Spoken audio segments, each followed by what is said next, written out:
Hello दोस्तों, मेरा नाम है धीरेन्द्र सिंह। आज की इस वीडियो में हम बात करने के लिसनिंग स्किल्स के ऊपर। बिजनेस कम्युनिकेशन का एक बहुत ही इंपॉर्टेंट टॉपिक।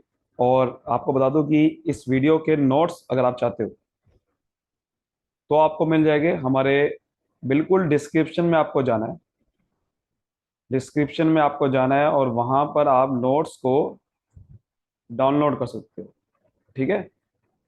साथ ही साथ आपको एक और चीज बता दूं कि बिजनेस कम्युनिकेशन की और भी वीडियो चाहते हो तो इसकी प्लेलिस्ट बनी हुई है। उसका आई कार्ड में आपको लिंक मिलेगा, वहां जाके आप प्लेलिस्ट दे सकते हो। चलिए स्टार्ट करते हैं। सबसे पहले हम बात करते हैं लिसनिंग का मतलब क्या होता है। बहुत ही सिंपल होता है। देखो, पहले मैं बता दूं कि हियरिंग और लिसनिंग दोनों अलग अलग चीजें हैं। हियरिंग का मतलब होता है सिर्फ आप सुन रहे हो, लेकिन लिसनिंग जो होती है ना वो थोड़ा सा इससे ज्यादा होती है। लिसनिंग के अंदर हियरिंग आती है, लेकिन लिसनिंग हियरिंग से ज्यादा होता है। हियरिंग का मतलब खाली सुनना, बट सुन के समझना, दैट इज लिसनिंग। क्योंकि अगर आप सिर्फ सुन रहे हो और चीजों को समझ नहीं रहे जैसा आपको बताया जा रहा है तो वो लिसनिंग नहीं कहेंगे फिर इसको। ठीक है। तो listening is much wider than hearing. क्योंकि हियरिंग में खाली सुनना होता है, पर लिसनिंग में सुनने के साथ साथ उस चीज को समझना भी होता है जो आप सुन रहे हो। तो दैट इज लिसनिंग। तो आप देखो तो लिसनिंग, तो लिसनिंग में भी डिफाइन द परसेप्शन और actual understanding of whatever has been communicated. Simple definition है कि भाई लिसनिंग का मतलब जो एक्चुअल में आपको कहा जा रहा है उसको समझ भी पा रहे हो या नहीं समझ पा रहे हो। One can not be 100% sure of it because perception और understanding differ from person to person. कुछ भी 100% श्योर नहीं होता कि भाई जो आप सुन रहे हो वो अलग अलग हो सकता है। मान लो कि आपको मैं कुछ कह रहा हूं कि भाई इधर जाओ। अब हो सकता है कि एक बंदा सोचे कि इधर जाके कुछ काम मिलेगा, एक बंदा सोचे इधर जाना है मुझे क्योंकि ये बंदा कह रहा है, एक बंदा सोचे कि हाँ इधर जाना है, हो सकता है वहां पर हमें कुछ खजाना मिले। इधर जाओ मैंने सीधा बोला था। अब समझने की कैपेसिटी है वो सबकी अलग अलग है। हर एक बंदा अलग अलग समझेगा। तो दैट इज द, ये वो बात कर रहे हैं। तो लिसनिंग का मतलब है कि as we think understand is not a simple, एक सिंपल प्रोसेस नहीं है। क्योंकि बहुत सारे पर्सन जो है वो नहीं कैपेबल होते अच्छे से लिसन करने के लिए। तो हमें लिसनिंग बहुत जरूरी है, क्योंकि हमें बोलना ज्यादा पसंद होता है, सुनना पसंद होता ही नहीं है। तो सुनना किस तरीके से है, समझना किस तरीके से है, अच्छे से लिसन कैसे करें, ये बहुत इंपॉर्टेंट है। देखो, एक according to Floyd J James, उन्होंने क्या कह रखा है कि less listening capacity is the main source of origin of problem related to work at where. क्योंकि देखो, बिजनेस कम्युनिकेशन में आप जानते हो कि आपको बार बार कम्युनिकेट करना पड़ता है। जैसे ए ने बी को कम्युनिकेट करा, बी ने सी को करा। वर्टिकल होता है, हॉरिजॉन्टल होता है, डायगोनल, पता नहीं कितने का कॉम्बिनेशन होता है, आपको पता है। इसकी वीडियो बना चुका कई सारी बिजनेस कम्युनिकेशन की। अब ए ने बी को कोई बताया बात, तो बट बी उसको समझ नहीं पा रहा जैसा ए कहना चाह रहा है, तो प्रॉब्लम हो जाएगी। आपने एक वर्क कर रहे हो, एक एम्प्लॉय ने, मैंने कहा कि भैया ये टारगेट आपको पूरा करना है, ऐसा काम करना है, वैसा काम करना है, बट आप समझ ही नहीं पा रहे, बात को सुन ही नहीं रहे आप ढंग से। तो यही वर्क में फिर दिक्कत आ जाएगी। आप कहोगे कोई भाई समझ नहीं आ रहा, काम कैसे करूं, यही दिक्कत आती है। इसलिए सुनना किस तरीके से है ये सिखाना बहुत जरूरी है। फिलिप मॉर्गन भी कहते हैं कि average person is capable of remembering only half of what he listen to 10 minute there. कि भाई अगर आपको मैंने कुछ कहा तो 10 मिनट के बाद सिर्फ आपको आधा ही समझ में आएगा। तो यही वो दिक्कत है हमारे यहां पर। लेकिन वेर अदर, जो बाकी अदर है, वो 48 घंटे के अंदर आधा चीजें भूल जाते हैं। यानी कि 2 दिन के अंदर भूल जाएगा कि आपको क्या कहा गया था। तो इसलिए सुनना किस तरीके से है, अपनी कैपेसिटी, लिसनिंग कैपेसिटी कैसे बढ़ाए, ये बहुत इंपॉर्टेंट है। क्योंकि कम्युनिकेशन में लिसनिंग और रीडिंग रिसीवर का एक बहुत इंपॉर्टेंट हिस्सा होता है। क्योंकि आपको पता है कि सेंडर पहले मैसेज भेजता है तो वो रिसीवर पे जाएगा लास्ट में। बट रिसीवर अगर उसको समझ नहीं पाया तो वो कम्युनिकेशन फेल माना जाएगा। इसलिए बहुत जरूरी है कि किस तरीके से मैसेज कैसे समझे वो। हालांकि उसमें सेंडर की भी रिस्पॉन्सिबिलिटी है, क्योंकि सेंडर को पहले मैसेज को बहुत अच्छे से बनाना पड़ेगा, इनकोडिंग बोलते हैं उसे, ताकि वो मैसेज समझ पाए। यानी कि अगर सेंडर भी सही तरीके से मैसेज भेज नहीं पा रहा तो लिसनिंग हो ही नहीं पाएगी सही से। ठीक है, लिसनिंग सही से हो नहीं पाएगी। तो वो ये कह रहे थे, देखो मैनेजर और एग्जीक्यूटिव बहुत ज्यादा अपना कम्युनिकेशन जो टाइम है 45% लिसनिंग में लगाते हैं। अच्छे से सुनेंगे ही नहीं तो समझेंगे कैसे बात क्या कह रहा है। तो लिसनिंग का मतलब वो नहीं है, वो कह रहा है कि खाली वर्ड को सुनना, बल्कि समझना। जैसे मैं आपको बता रहा था, लिसनिंग का मतलब सिर्फ सुनना नहीं होता कि क्या कहा जा रहा है, बल्कि सुनने के साथ साथ hearing plus understanding, hearing plus understanding is equal to listening. Clear? ये डायग्राम बना सकते हो आप पेपर में भी, बहुत बढ़िया है। Hearing plus understanding, listening. तो लिसनिंग के देखिए 5 प्रोसेस है, समझ लेते हैं 5 प्रोसेस कौन कौन से हैं। Sensing, interpreting, evaluating, remembering, responding. समझते जरा। सबसे पहले होता है सेंसिंग। सेंसिंग का मतलब क्या होता है कि सबसे पहले हम कोई भी मैसेज को सुनते हैं, हमारी नजर में आता है ना, तो we should write down the message. While listening क्या होता है, कई बार हम मैसेज को लिखते हैं, क्योंकि कई बार क्या होता है, आपको पता है कि नॉइज होती है, शोर शराबा होता है, कई बार हमारे सुनने की कैपेसिटी इतनी अच्छी नहीं होती, तो हम क्या करते हैं, उसको लिख लेते हैं। तो वही वो कह रहा है, to overcome this barrier we should proper attention while receiving message. तो बेसिकली सेंसिंग का मतलब होता है कि आप सबसे पहले सुनते हो, यही होता है। सुनने के साथ कई बार सुनते हुए आप उस मैसेज को लिख लेते हो, राइट कर लेते हो, क्योंकि कई बार क्या होता है, आपको सुनने की कैपेसिटी इतनी अच्छी नहीं होती, तो सुनने के साथ साथ उसको राइट कर लेते हो ताकि फ्यूचर के लिए काम आ जाए। उसके बाद होता है इंटरप्रेटिंग। इंटरप्रेटिंग का मतलब होता है आप समझोगे मैसेज को, कि स्पीकर एनालाइज करोगे कि उसका रियल मीनिंग क्या कहना चाह रहा है, स्पीकर जो कहना चाह रहा है उसका मतलब क्या है असल में। फॉर एग्जाम्पल मैंने कहा कि भैया मैं इतनी बड़ी भाषण दे रहा हूं, बहुत बड़ा, मान लो सेमिनार में आप हो, एक भाषण सुन रहे हैं, वो कह रहे हैं कि भैया देखो, वो बात कर रहा है अल्कोहल की, वो बात कर रहा है लिकर की, शराब की बात कर रहा है, लिकर, अल्कोहल नहीं, लिकर बोलेगा। अब लिकर की बात कर रहा है, थोड़ा सा फन वे में बात कर रहा है कि लिकर देखो ये होता है, शराब लोग पीते हैं, इंडिया में बीमारी है बहुत ज्यादा। अब आपके दिमाग में क्या चलेगा, आपके दिमाग में शराब घूमेगी दिमाग में, कुछ जितनी ज्यादा शराब की बात करेगा वो कहेगा शराब नहीं पीनी चाहिए। लेकिन आपके दिमाग में हो सकता है चले कि शराब, शराब के चक्कर में कई बार ज्यादा शराब बोल के बंदा शराब पी लेता है। तो इसलिए ऐसा ना हो जाए, इसलिए आपको समझना जरूरी है कि वो किस कंटेक्स्ट में बात कर रहा है, यही वो लिखा हुआ है कि speaker is speaking in some context. किस कंटेक्स्ट में बात कर रहा है भाई वो, आपको समझना जरूरी है कि वो कहना चाह रहा है कि देखो, अगर मान लो एक बंदा कह रहा है, एक और देखो बहुत बड़ी चीज होती है कई बार, मान लो एक बंदा कह रहा है कि शराब ना, शराब कम पीनी चाहिए। अब बहुत ध्यान समझना, कुछ लोग कह देते हैं ये बात। अब कुछ लोग सोचते हैं कि कम पीनी चाहिए इसका मतलब पी लेनी चाहिए। कुछ लोग क्या मतलब निकालेंगे, शराब कम पीनी चाहिए इसका मतलब है पी लेनी चाहिए। नहीं, उसका कंटेक्स्ट नहीं समझा आपने। वो कहना चाह रहा है कि अगर आप शराब पी भी रहे हो तो भैया कम पीनी चाहिए, लेकिन अगर आप नहीं पी रहे हो तो नहीं पीनी चाहिए। ये समझा नहीं बात को। तो कंटेक्स्ट समझना जरूरी है, बात को रट्टा लगाना जरूरी नहीं है कि जैसा वो कह रहा है तुरंत एकदम से कंक्लूजन में पहुंच गए, ऐसा नहीं करना आपने। रियल मीनिंग समझो क्या कहना चाह रहा है भाई वो कह रहा है, कई बार कुछ लोग कह देते हैं शराब कम पी लेनी चाहिए भाई, या पी, उसका मतलब ये नहीं है कि पियो ही ना। या देखो एक और चीज बहुत बढ़िया, मोटिवेशन स्पीकर में कई बार आ जाती है बात, हम कहते हैं नेवर गिव अप। अब लेकिन इसका मतलब ये नहीं है कि कई बार गिव अप ही नहीं करना। मान लो कि आप एंट्रेंस एग्जाम में हो, हर जगह कोई चीज अप्लाई नहीं होती, कहने का मतलब होता है कंटेक्स्ट समझना है। क्या मतलब है कंटेक्स्ट का, देखो मान लो आप एंट्रेंस एग्जाम दे रहे हो यूपीएससी का, एक बार फेल, 2 बार फेल, 3 बार फेल। अब आपके अंदर मोटिवेशनल स्पीकर ने कहा कि नेवर गिव अप। अच्छा, इसका मतलब यह है कि भैया बार बार ट्राई करते रहो जब तक कि जिंदगी खत्म ना हो जाए। भैया नेवर गिव अप का मतलब ये नहीं होता एंट्रेंस एग्जाम के अंदर, एंट्रेंस एग्जाम में ये मतलब नहीं होता कि अपनी जिंदगी बर्बाद कर लो आप। भैया जब आपको लग रहा है कि मैं नहीं कर सकता, फेल पे फेल हो रहा हूं, तो उसमें छोड़ देना चाहिए। कई बार आपकी जिंदगी बर्बाद हो जाएगी, आपने 4 साल खराब हो जाएंगे, उसके बाद आप ना इधर के रहोगे ना उधर के रहोगे। आप ये बात समझ नहीं रहे।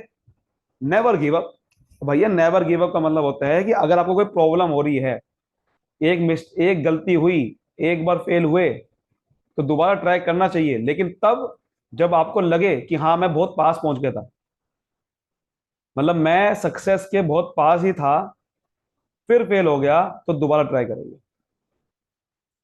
फिर मतलब है नेवर गिव अप का। ये नहीं कि मैं तो पहले बहुत दूर था, मेरे नंबर आ रहे हैं मान लो 0%, मान लो 0% तो बहुत कम हो गया, मान लो मेरे नंबर आ रहे हैं, मैं फेल, एग्जाम की चलो बात कर लेते हैं, ये यूपीएससी की, मान लेते हैं कि आपकी कट ऑफ से आप बहुत दूर थे, आपके नंबर आ रहे हैं सिर्फ 50%, आने चाहिए थे 80%, और उसके बाद अगली बार ट्राई करा तो उसके बाद 40% आ रहे हैं, बढ़ नहीं रहे बल्कि कम हो रहे हैं भाई साहब। तो यहाँ नेवर गिव अप नहीं चलेगा। नेवर गिव कब चलेगा? पहले 50% आए, फिर 55% आए, फिर आए 70%। हाँ अब ठीक है, नेवर गिव अप, अब आप बहुत पास हो। तो समझो बात को क्या कहना चाह रहा है। फिर उसके बाद इवोलेट करो। फिर उसके बाद आप इवोलेट का मतलब होता है प्रोज एंड कॉन्स समझना, कि उसके पॉजिटिव क्या है, उसके नेगेटिव क्या है। तो listener has to think some necessary symbol, जो सिंबल दिखा रहा है, कई बार सेमिनार में आपको पिक्चर दिखाई जाती है, कोड दिखाई जाते हैं, उसके थ्रू समझने की कोशिश करो कि भाई क्या इसमें सही चीज है, क्या गलत चीज है। इसे कहते हैं इवोलेट करना, कि हाँ इसकी बात ठीक है, इतने यहां से यहां पर गलत है। इवोलेट कर रहे हो आप, फिर रिमेंबर करोगे। रिमेंबर का मतलब स्टोर कर लोगे मेमोरी में। या तो आप उसको रिमेंबर कैसे करोगे? नोट डाउन करके, क्योंकि आपकी मेमोरी इतनी शार्प नहीं है कि आप हमेशा एक साल पहले पूरा याद रख लोगे। कई बार तो आप 2 दिन में भूल जाते हो बात को, जैसे पीछे कह रहा था कि 2 दिन में भूल जाओगे आप आधी चीजें, क्या पता था। तो आपको नोट डाउन कर लेना चाहिए रिमेंबर करने के लिए। फिर रिस्पॉन्ड करोगे, यानी कि अपनी बात रखोगे, कि हाँ फीडबैक, रिस्पॉन्ड का मतलब एक तरह का फीडबैक दोगे। तो ये लिसनिंग प्रोसेस होता है। सेंसिंग, सुनना, समझना, इंटरप्रेटिंग, इवोलेट करना, उसके बाद रिमेम्बरिंग करना, रिस्पॉन्डिंग करना। तो लिसनिंग नेसेसरी। तो लिसनिंग में आपको मेंटल और फिजिकल एक्टिविटी की जरूरत होती है बहुत ज्यादा, और वही कई बार बैरियर बन जाते हैं, फिजिकल और मेंटल बैरियर बन जाते हैं। अब देखो टाइप ऑफ लिसनिंग, कई बार कंटेंट लिसनिंग होता है, जिसमें आपको सिर्फ मैसेज को समझना पड़ता है कि क्या कहना चाह रहा है, मैसेज को समझना पड़ता है, और वो प्रिजर्व करना पड़ता है, बचा के रखना पड़ता है। फिर क्रिटिकल रीजनिंग होती है, मैसेज को इवोल्यूट करना पड़ता है, हाँ यार कहना क्या चाह रहा है ये, इसका मतलब क्या है। आप समझोगे चारों तरीके से कि हाँ इसका प्रोज क्या है, इसका कॉन्स क्या है, इसका पॉजिटिव क्या है, इसका नेगेटिव क्या है। एम्पैथेटिक लिसनिंग, कि ये होता है कि मैसेज किसी और को देने के लिए होता है। It means the capacity to convey the message to others. ठीक है ना, कि अगर किसी और को मैसेज मुझे बताना पड़े, तो उसके लिए लिसनिंग करनी है मुझे। कई बार टीचर को लिसनिंग करनी पड़ती है ये वाली, कि किसी और को कोई चीज समझाने तो पहले खुद समझना पड़ेगा। एक्टिव लिसनिंग, यहां पर आप अपने रेडी बैठे हो अपना ओपिनियन देने के लिए भी, इसे बोलते हैं एक्टिव लिसनिंग। ये नहीं कि खाली खुद खुद सिर्फ सुन रहे हो और बोल नहीं रहे बीच में, सुन के साथ में अपना आइडिया भी दे रहे हो, that is active listening.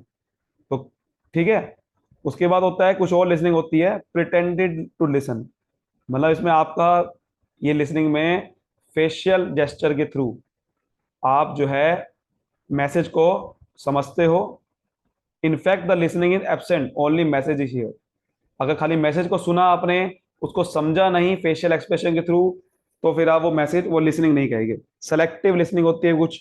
Selective listening का मतलब होता है जहां पर हम मैसेज को पूरा नहीं समझते, सिर्फ उसका मेन पार्ट समझते हो। कई बार होता है ना कि एक सेमिनार में 1000 चीजें बोली गई, लेकिन उसका मेन थीम क्या है वो पकड़ ली बस आपने, क्या ना क्या चाह रहा है, इसे बोलते हैं सेलेक्टिव लिसनिंग, कहना क्या चाह रहा है।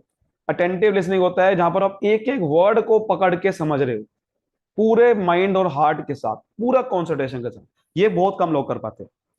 फिर होता है इंट्यूटिव लिसनिंग, जहां पर आप मैसेज को समझ रहे हो बहुत ही नेचुरल ईज के साथ, बहुत ही काम माइंड के साथ।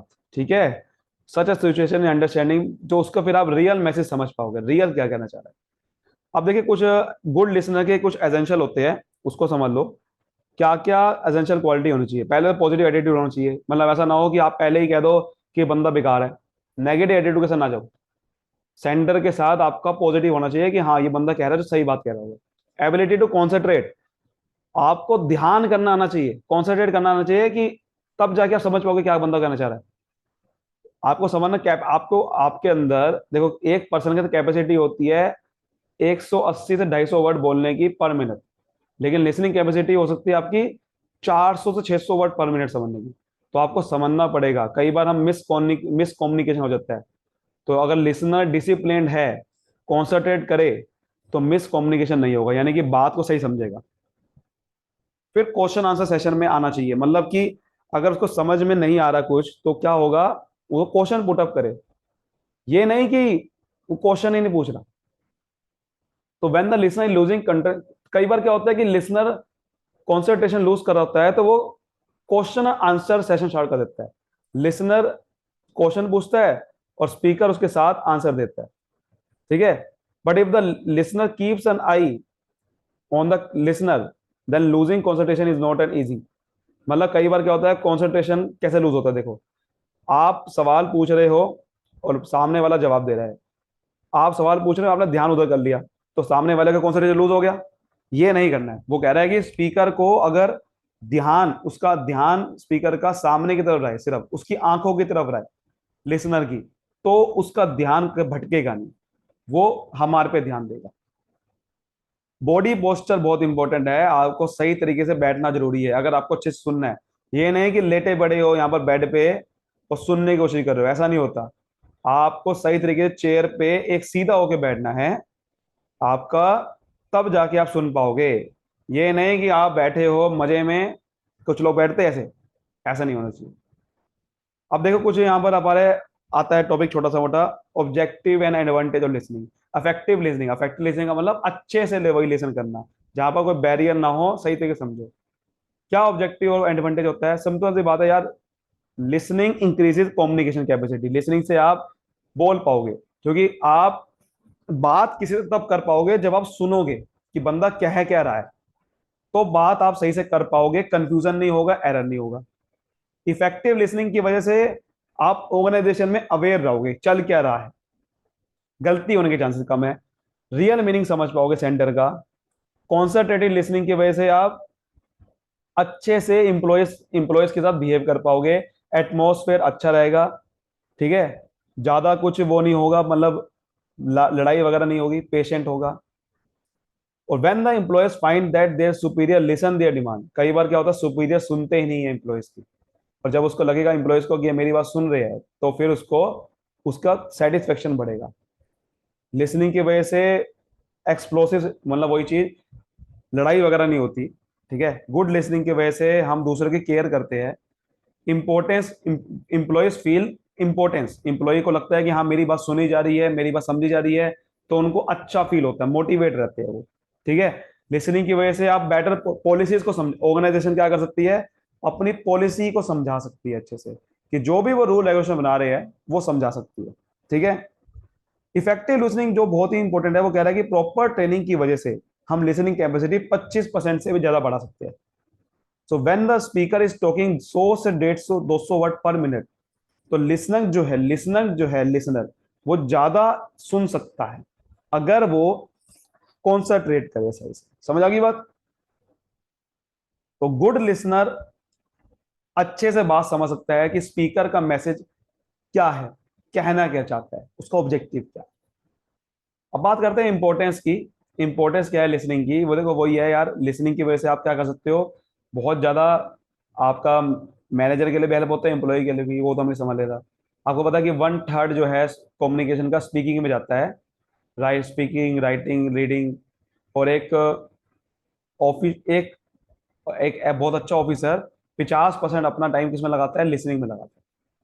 लिसनिंग बहुत बड़ा इंपॉर्टेंट होता है जनरल मैनेजर, सेल्स मैनेजर के लिए, क्योंकि वो उनको क्या करना पड़ता है, सबॉर्डिनेट की प्रॉब्लम समझनी पड़ती है। तो अगर वो अच्छे से लिसन करेगा ना, तो सबॉर्डिनेट खुश रहेंगे। बहुत ही कॉन्शियस और अलर्ट माइंड के साथ अफेक्टिव लिसनिंग करोगे तो उससे क्या होता है कि एंगर नहीं होता, जेलेसी नहीं आती, समझ पाते हो सामने वाला बंदा कहना क्या चाह रहा है। गुड लिसनिंग की वजह से स्पीकर के अंदर ट्रस्ट आपको डेवलप होता है लिसनर का, ये बहुत इंपॉर्टेंट है। क्यूरियसिटी की वजह से आपका लिसनिंग हो पाती है, तो उसकी वजह से आपको नया आइडिया आपके दिमाग में आ पाएगा, नया आइडिया दे पाओगे, ठीक है। अब समझते हैं बैरियर, क्या क्या बैरियर होते हैं लिसनिंग में, कि प्रॉपर लिसनिंग क्यों नहीं हो पाती। देखो वही चीज है कि प्रॉब्लमेटिव हेयरिंग, कई बार सुनने में दिक्कत आ जाती है। अगर आपको सुनने की प्रॉब्लम है तो दिक्कत आ जाएगी। जैसे कई बार किसी को कम सुनाई देता है, तो number of such person is generally very small enough, कई बार ऑर्गेनाइजेशन में बहुत ही कम पर्सन होते हैं। इट कैन बी रिड्यूस्ड और remove through treatment by doctor. जितना कम एम्प्लॉय हो गए कह रहा है उतना ज्यादा बढ़िया। ज्यादा ज्यादा दिक्कत, होगी ना, ज्यादा नॉइज होगी, मान लो एक क्लास में शोर मच रहा है, सुनाई देगा कि क्या चल रहा है, समझ में आएगा, लिसनिंग हो पाएगी, नहीं हो पाएगी ना। क्लास में शांति होनी चाहिए, साइलेंस होना चाहिए, तब जाके टीचर की बात समझ में आएगी, हाँ या ना। यही समझ लो, ये सबसे बड़ा एग्जांपल। टीचर की बात क्लास में तब समझ में आएगी, लिसनिंग तब हो पाएगी जब आप क्लास में शांति हो। ये दिक्कत, यही समझना आपने। एक्यूट थॉट्स, कई बार दिमाग में उल्टे सीधे थॉट चल रहे होते हैं। मतलब कि क्लास में बैठे हो आप, बच्चे बैठे हैं क्लास में, स्टूडेंट, लेकिन ध्यान सामने नहीं है, ध्यान कहीं और है। तो when the speaker is communicated with the speed of, मान लो एक स्पीकर 125 वर्ड बोल रहा है पर मिनट, तो लिसनर की तो मैंने बताया कैपेसिटी बहुत ज्यादा होती है, 500 वर्ड पर मिनट लिखा हुआ है, तो आप सुन पाते हो। लेकिन कई बार क्या होता है, आपका माइंड ही नहीं होता, आपका माइंड में कुछ और थॉट चल रहे होते हैं, आप बोर हो रहे हो। तो ये दिक्कत आती है कई बार। ओवरलोडिंग ऑफ मैसेज, कई बार इतने सारे मैसेज आ जाते हैं, मतलब इतने सारे बातें चल रही होती है सेमिनार में, आपको समझ नहीं आता कि क्या चल रहा है, बात में कौन सी बातें फोकस करूं। तो वही वो कह रहा है, अगर मैसेज बहुत बड़ा है तो आप सही से समझ नहीं पाते हो, और प्रॉपरली अरेंज नहीं है, स्टेप बाय स्टेप मैनर में नहीं। कभी आप ये बात कर रहे हो, कभी ये कर रहे हो, तो समझ नहीं पाओगे ना, बात समझ में कैसे आएगी कि आपने बात कही, वो बात अगली बात से रिलेट कर रही है, फिर अगली बात से रिलेट कर रही है, फिर समझ में आएगा क्या करना चाह रहे हो। तो यही वो कह रहा है। प्राउडनेस, कई बार आप ईगो, कई बार आपके अंदर ईगो आ जाती है, आप सोचते हो कि ये बंदा पागल है, इसको कुछ नहीं पता, हमें सब कुछ आता है, तो सुनते ही नहीं हो आप। होता है ना कई बार, क्लास में टीचर पढ़ा रहा है, स्टूडेंट सोचता है कि अरे ये तो, ये क्या पढ़ाएगा हमें, हमें सब कुछ आता है। ये प्रॉब्लम होती है कई बार, सामने एक स्पीच चल रही है और आप कहते हो कि अरे ये तो, ये कुछ आता थोड़ी ऐसे। ईगोस्टिक बंदे सुन नहीं पाते, आप नहीं होना चाहिए, ठीक है। फीलिंग्स, कई बार आपके अंदर फीलिंग नहीं आती सुनने की, तो बहुत इंपॉर्टेंट फीलिंग होनी चाहिए। तो लिसनर के मन में कई बार फीलिंग नहीं होती, फीलिंग अगर आ जाए तो दिक्कत कोई नहीं है। कई बार आपके अंदर जेलेसी होती है सामने वाले से, एंगर होता है, उसकी वजह से समझ नहीं पाते हो आप, और आप सही मैसेज को भी गलत कन्वर्ट कर देते हो। जैसे कई बार आपने देखा होगा, प्रधानमंत्री जी कह कुछ और रहे हैं, सही मैसेज दे रहे हैं, लेकिन एक बंदा आपको जो मिलेगा, एक न्यूज है, एक न्यूज वाला, न्यूज रिपोर्टर है, आपको याद होगा जो उसमें आता था एनडीटीवी में, वो गलत, सही मैसेज को भी गलत बताता है। देखो, कमियां निकालना बढ़िया है, लेकिन सही मैसेज को गलत बता देना ये तो सही नहीं है ना। कल्चरल डाइवर्सिटी, कई बार क्या होता है कि धर्म, आपके रीति रिवाज अलग अलग होता है, तो सामने वाला मान लो बंदा है, मान लो तेलुगु बंदा है, आपको आपको आप कनेक्ट ही नहीं कर पाते उस बात से। धर्म अलग होता है सामने वाले बंदे का, कल्चर अलग होता है, तो सुन नहीं पाते। लैक ऑफ ट्रेनिंग, कई बार ट्रेनिंग नहीं होती आपके अंदर, सुनने की ट्रेनिंग ही नहीं है आपको, बैठने की ट्रेनिंग ही नहीं है, कॉन्सेंट्रेशन करना नहीं आता। कई बार रॉन्ग एजम्पशन लगा लेते हो, एक और दिक्कत आती है, गलत एज्यूम कर लेते हो कि सामने वाला बंदा यही कह रहा होगा, कह कुछ और रहा है, यही कह रहा होगा। तो इसलिए वो कह रहा है कि रिस्पॉन्सिबिलिटी कम्युनिकेटर की है कि पहले अच्छे से कम्युनिकेट करो। मतलब एक बंदा सेमिनार में खड़ा है, एक टॉपिक के ऊपर बात कर रहा है, कि पहले से उसको बता दो कि भैया मेरा पर्पस यहाँ पर ये है, शराब को छुड़वाना, लीकर को छुड़वाना, ये नहीं कि लीकर को पिलवाना। पहले से बता दो, to assume that listening is a favourable function, उसको एज्यूम करना पड़ेगा कि भाई लिसनिंग एक बहुत ही अच्छा फंक्शन है, जिसके अगर आप सुनो, अगर आप ढंग से बैठो तो आप सुन पाओगे सही से मैसेज। अगर ये दिमाग में रिसीवर के है ही नहीं कि सुनना जरूरी क्यों है, तो सुनेगा क्यों। To assume that speaker keeps in mind that listener are weak, कई बार क्या होता है कि हम मान लेते हैं, रिसीवर क्या मान लेता है कि स्पीकर जो है ना, वो बहुत वीक है। ये नहीं होना चाहिए, ठीक है। कई बार हम सेमिनार में स्पीकर स्पीकर ही मान लगता है कि रिसीवर वीक है, ये भी नहीं होना चाहिए, ठीक है। It is also speaker tendency to show down listener, कई बार हम स्पीकर की टेंडेंसी होती है कि सुने ना बात को, बस मैं बोले जाऊं, ये भी नहीं होना चाहिए। कि सामने वाला बंदा स्पीकर का सोच रहा है कि सामने वाला भाड़ में जाए, सुने ना सुने, हम अपना लेक्चर देके चल जाएंगे। कई बार हम देखो क्लास में क्या करते हैं, टीचर पढ़ा के चला गया, समझ में किसी को आया नहीं आया उसको नहीं पता। ऐसा नहीं होना चाहिए, ठीक है। अब क्या क्या टूल है अच्छे से सुनने के लिए। स्टॉप टॉकिंग, पहले तो बोलना बंद करो, बोलते रहोगे तो समझ कैसे आएगा। ये स्टूडेंट के लिए सबसे इंपॉर्टेंट है। आपने देखा होगा, ये बार स्टूडेंट क्या करते हैं, क्लास में एक टीचर पढ़ाई जा रहा है, उसका ध्यान अब बोल ही जा रहा है वो, साथ साथ अपने दोस्तों के साथ बातें करी जा रहा है, तो समझ में आएगा कि टीचर क्या पढ़ा रहा है? नहीं आएगा ना। सबसे बड़ा एग्जांपल वही है। लिबर्टी दो, स्पीकर को पहले बोलने का मौका दो, कॉन्सेंट्रेट करो, चिट चैट करना बंद करो, डिस्टरबेंस करना बंद करो। डिस्टरबेंस नहीं होनी चाहिए। कई बार आप देखते हो कि सेमिनार में आपका एसी लगाना जरूरी क्यों है? कई बार पंखे की वजह आती है, तब समझ नहीं पाता आदमी। जितनी ज्यादा साइलेंस होगा, साइलेंस अंदर भी, मतलब एक तो बाहर साइलेंस होना चाहिए जहां पर आप बैठे हो, और आपके दिमाग में भी साइलेंस होना चाहिए। दिमाग में भी शोर मचा हुआ है और कमरे में भी शोर मचा हुआ है, तो समझ कैसे आएगा? ठीक है। Keep control of your self, अपने आप को कंट्रोल करो। आप स्पीकर की जगह पे रख के देखो अपने आप को। कई बार क्या होता है, स्पीकर कहना क्या चाह रहा है समझ नहीं आता ना, तो आप सोचो कि अगर मैं स्पीकर हूं तो मैं ये बात कह रहा हूं तो क्यों कह रहा हूं, तब आपको समझ में आएगा, उसके कंटेक्स्ट समझ में आएगा। लिसन करो सही से, अपने आप डिसीजन ना बनाओ। After listening solution, question ask करो। अगर आपको डाउट है तो पूछो, तब आपको अच्छे समझ में आएगा। तो ये बहुत इंपॉर्टेंट है। उम्मीद करता हूँ आज की वीडियो को अच्छे से आपको समझ में आएगा, तो वीडियो को लाइक करिए, सब्सक्राइब करिए। Thank you so much, all the best.